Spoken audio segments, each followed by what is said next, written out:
nou hier by Mosaïek op die lieflike lentedag. Dit is lekker om lente te kan hê.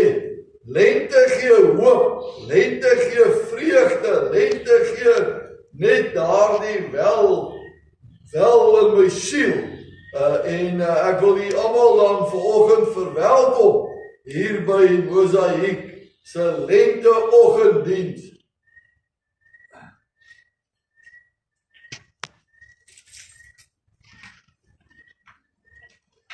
Dit sal seker help as ek my Bybel by my het, sodat ek die woord kan bedien.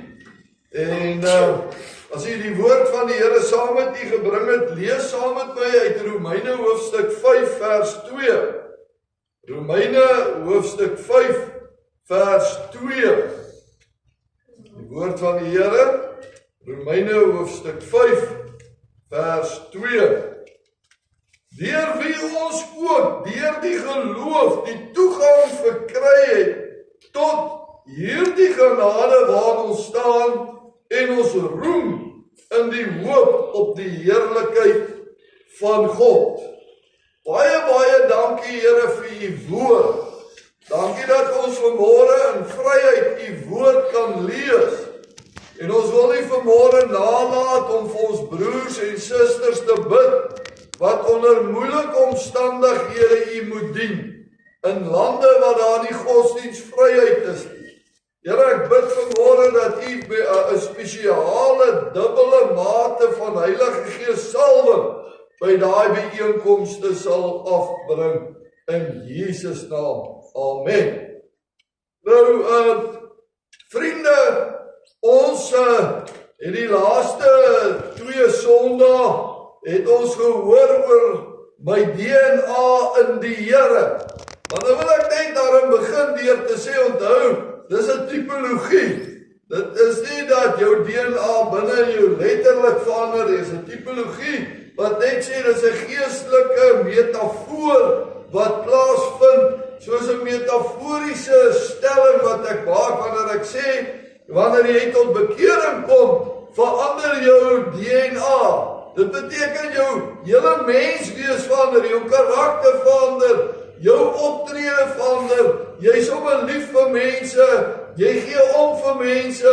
Vanmôre het ek gehoor van iemand wat sy seun ontslaan is uit die hospitaal uit, nadat hy 'n paar dae in die hospitaal was, en maar dit het hulle 45 minute gevat om uit die hospitaal uit te kom. Ek sê, hoekom so lank? Sy sê, nee, hy het eers al die susters 'n drukkie gaan gee en dankie gesê, toe na die dokters toe gegaan en al die dokters gaan dankie sê, en so het hy vir almal, en toe hulle net by die deur wou uitstap, toe sê, ek het nie die dame wat vir my koffie en tee gebring het gegroet, en toe draai hy om, toe gaan groet hy hulle eers weer. Jy sê, dis die DNA wat daar binne in 'n mens is. Jy is skielik 'n anderste mens as wat jy was, daai harde mens wat vingers wou breek en kniekoppe wou afskop. Daai mens bestaan nie meer wanneer jy tot bekering kom in jou hart en jou lewe vir die Here gee nie. So ons het die eerste keer het ons gekyk, maar wie is ek nou omdat ek tot bekering gekom het? Wat se DNA het nou hier plaasgevind? Nou, baie interessant dat elkeen van ons het 25% van ons pa se DNA en 25% van ons ma se DNA's binne in ons. En dis hoekom hulle kan uitvind of jy die pa is, en baie keer is daar seker 'n ma wat ook worry, is dit my kind? En dan kan hulle die DNA daarin vasstel. Maar baie interessant, gister op die nuus was daar 'n berig oor grotte wat hulle in Spanje ontdek het. En hulle het die oorblyfsels van die mense daar gevat en na hulle DNA gaan kyk. Verskoning. En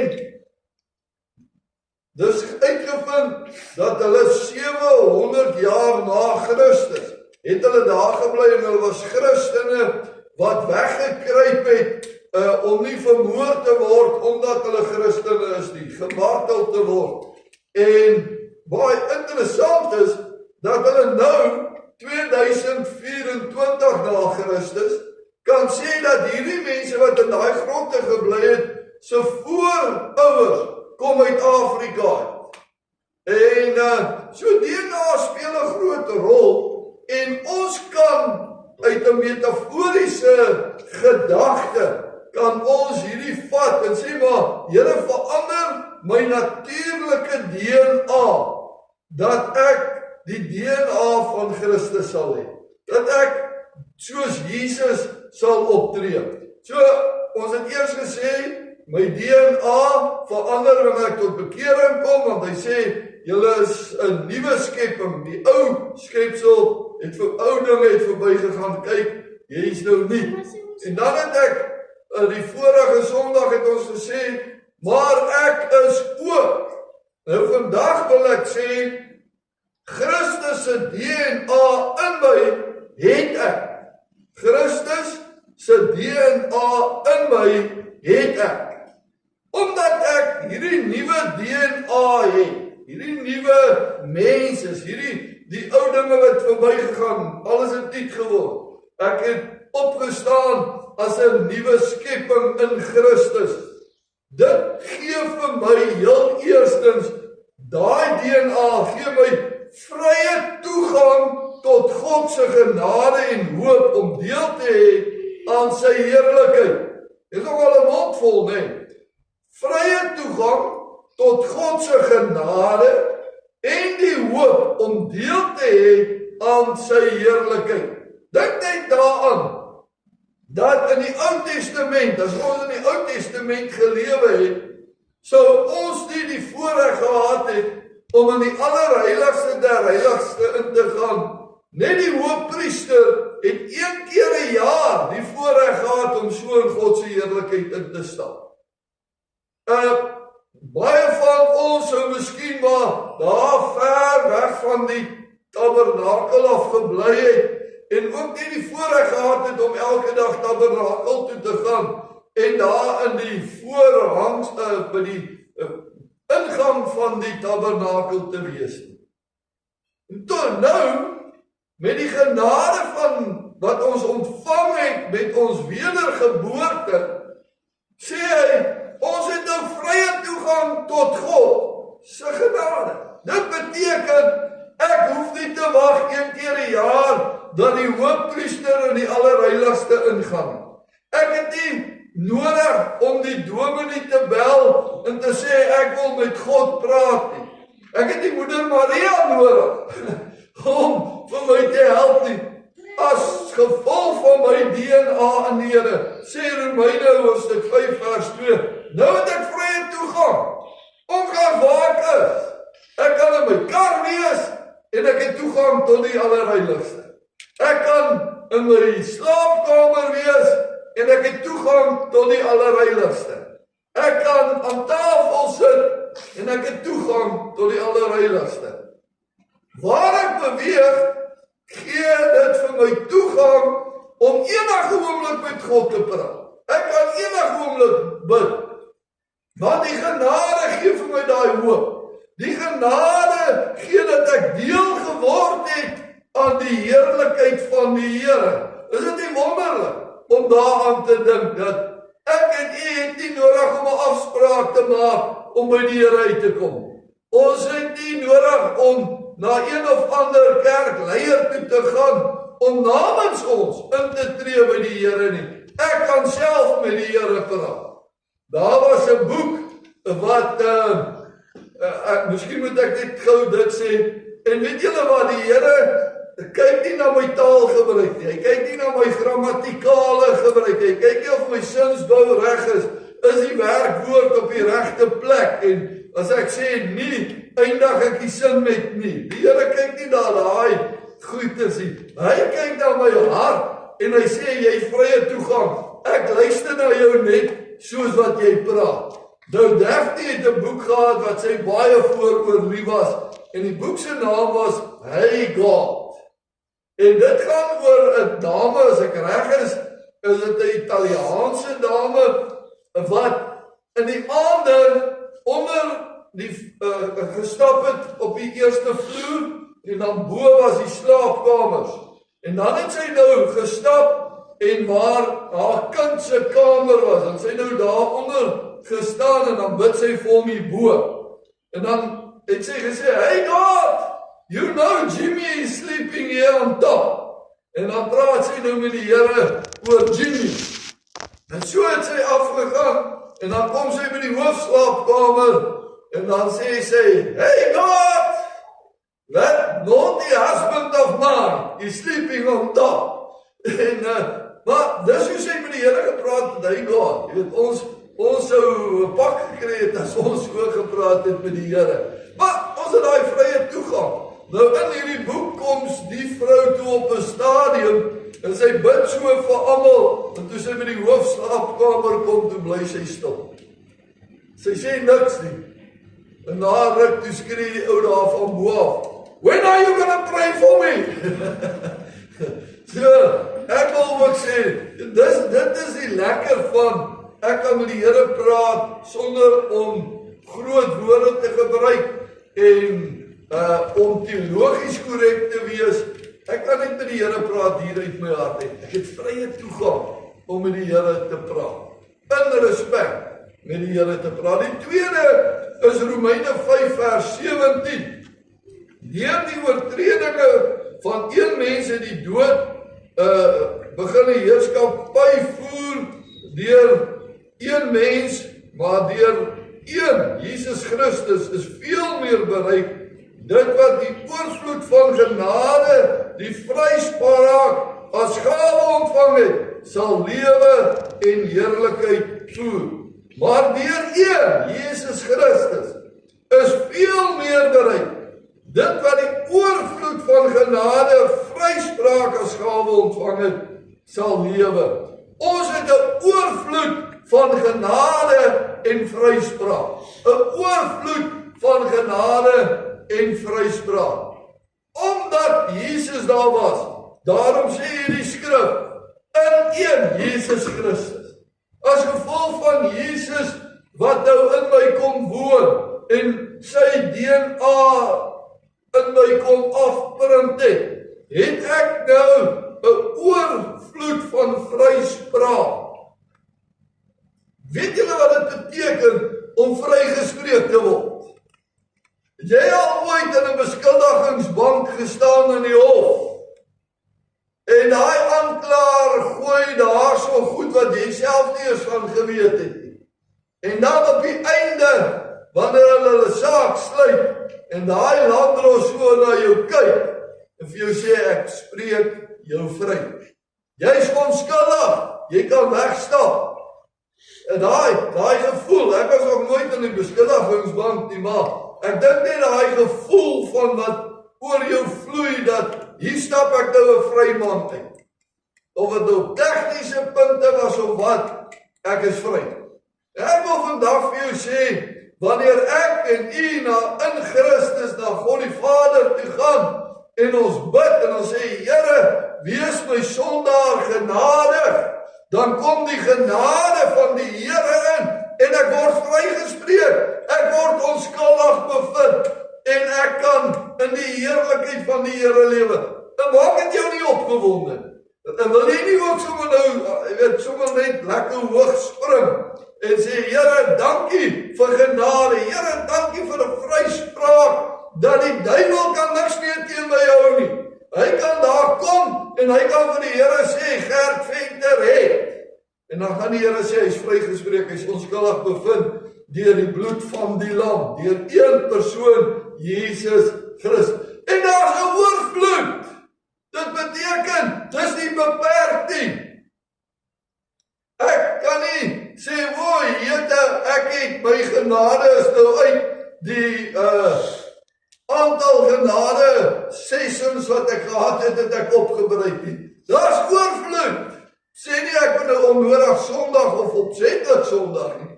Maar wanneer ek wel Sondag en as ek misstrap, dan hoef ek nie benoud te wees, ek hoef nie 'n skuldige gewete te hê nie. Al wat ek kan sê is, Here, wees my sondaar genade. Here, ek het alweer opgesluit. Here, ek het alweer 'n fout gemaak. Sorry daaroor. En die Here spreek ons vry daaroor. Ons het genade ontvang. Ek dank by God altyd vir julle vir die genade wat hy in Christus aan julle geskenk het. 1 Korintiërs hoofstuk 1 vers 4. Ek dank die Here vir die genade wat hy in Christus aan julle geskenk het. Dit beteken, ek het genade ontvang as 'n geskenk. Ek hoef nie daarvoor te werk nie. Ek hoef nie daarvoor te betaal nie. Ek hoef nie iets daarvoor te doen nie. Dit is 'n vrygawe.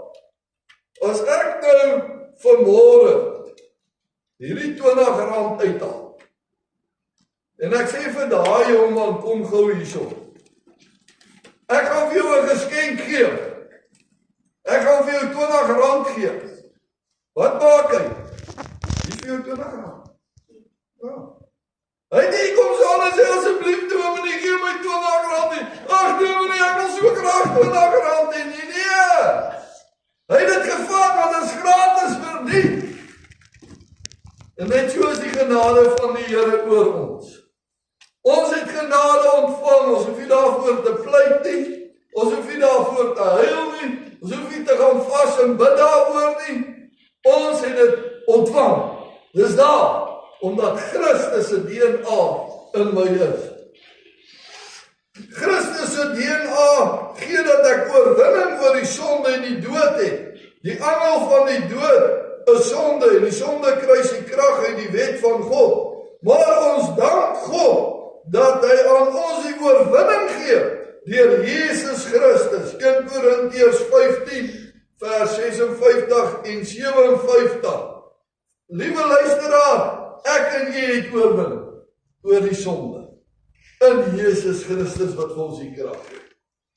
Ja, daar is goed wat 'n mens baie keer moedeloos maak. Daar is goed in jou lewe wat jou onderkry.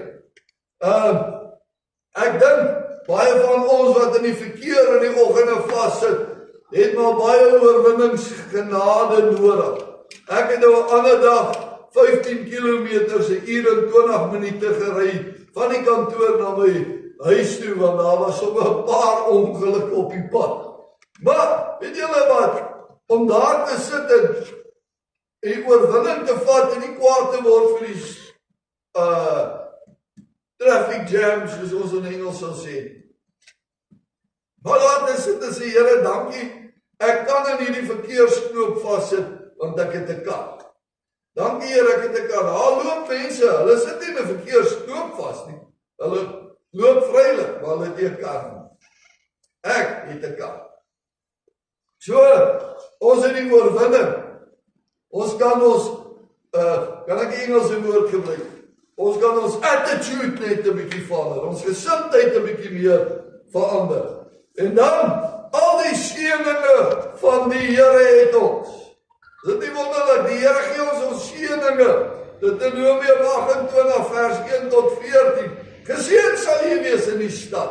Geseën sal jy wees in die veld. Geseën sal wees die werke van jou hande. Geseën sal wees jou kosmandjie. Geseën sal jou ingang en jou uitgang wees. Jou sit en jou lê. Geseën is jy, omdat Christus se DNA in jou is. Ons het daai seëninge uit Efesiërs 1 vers 3. Aan God, die Vader van ons Here Jesus Christus, kom al die lof toe.